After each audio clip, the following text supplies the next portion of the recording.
Coherence, first of all, when we speak about it, we speak about, as you said, the three main, what we call post-2015 international agreements.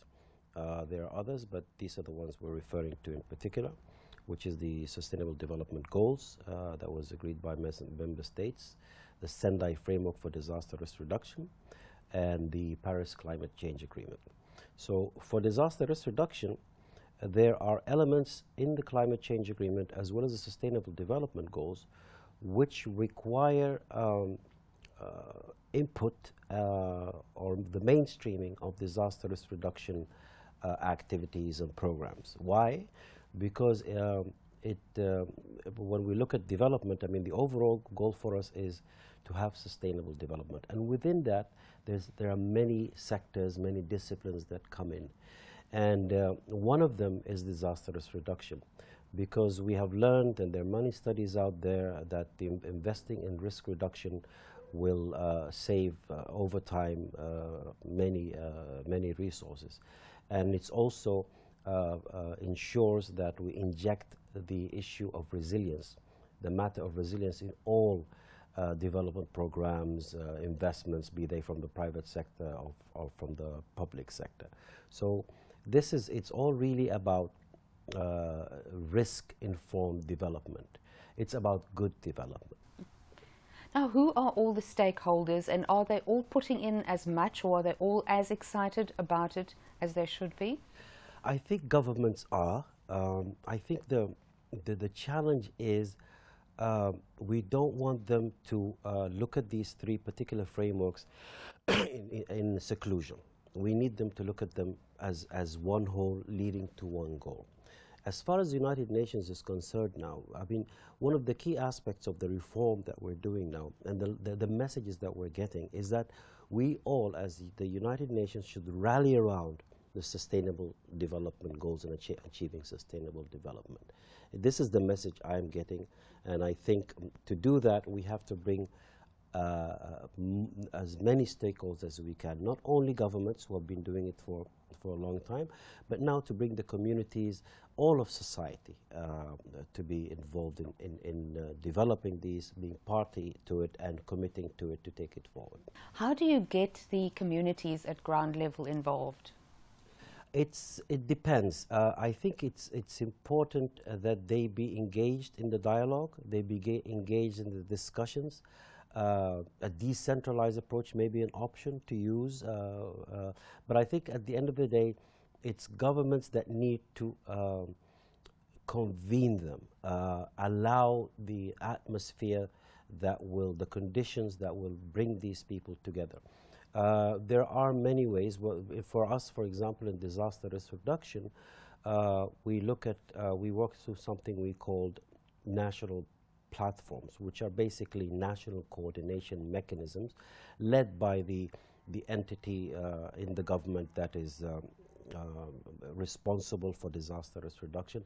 And that entity itself usually not only brings other ministries around the table, but it also brings civil society, the private sector, community leaders, depending on the condition of the country. And together they should be able to develop whatever is needed to ensure that disaster risk reduction is mainstreamed into the sustainable development efforts of the country. So that's one way that I have seen that we're promoting right now. But it's at the end of the day, it's up to the governments themselves to decide, because they have the number one responsibility. But that number one responsibility must be also include this all of society approach. So lately there seems to have been many more disasters happening in a shorter period of time, and also economic losses have been greater as a result of this. So how do governments deal with this?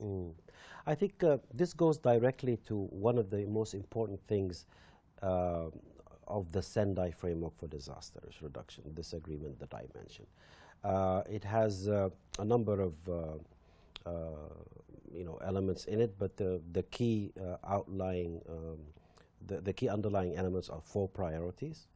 Out of those 4 priorities, the first one is about understanding risk. And for me, if you don't understand where your risk is coming from, where your vulnerable areas in your country are, you won't be able, and where the losses are, you won't be able to judge where the losses are coming from. So for us, it's important to have a system in place to collect the data, to make risk assessments, for example, and ensure that you have the information that will help you understand where best to invest your resources to ensure that your communities, your properties, and your society is resilient when a disaster from a natural hazard occurs. So this is one area that I think is very important. Understand risk. Linked to that directly is priority 2, the second priority, which focuses on the issue of governance. Having institutions in place, basically, that will actually be able to carry out, coordinate what is needed and carry out the programs to roll out disaster risk reduction programs. That would be the area that would set that would be the stimulus. It will set the stage for launching what I said earlier, the issue of, in engaging communities, engaging the private sector, and so on. And then the third and fourth? If you wish to know the third and fourth, the third one is about investing in disaster risk reduction. And this is focuses, among others, about smart investment, risk-informed investment. When we look at, there are reports that state that, 80% of the construction and infrastructure that's going to be built in the next 2 decades is going to be from the private sector. And there's so that needs to be informed properly, and that we don't build without having some sort of precautions made to avoid disasters actually wiping out resources. The fourth one is a classic one. It's about early warning and making sure that we have the early warning systems in place and response system in place, and most importantly, a recovery system in place. So when a disaster happens, we are actually able to, as the Sendai framework states, build back better than we had in the past. So that's the fourth one. So this morning you mentioned 3 SDGs that you put priority on, SDG 1, SDG 11 and 13. Mm-hmm. Could you explain them, please?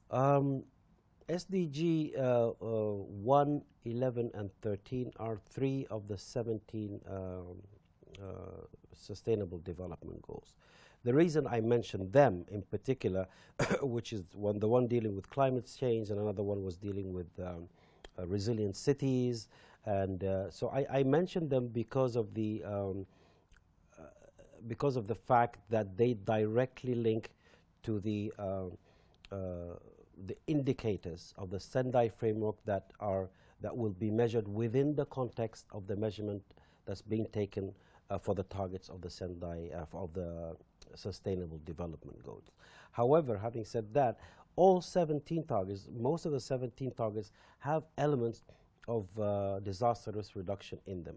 But the 1, 11 and 13 have specific concrete targets related to economic losses, so we'll be able to measure economic losses. They relate to the 7 targets of the Sendai framework, which are actually is a new thing compared to the older framework that we had for disaster risk reduction.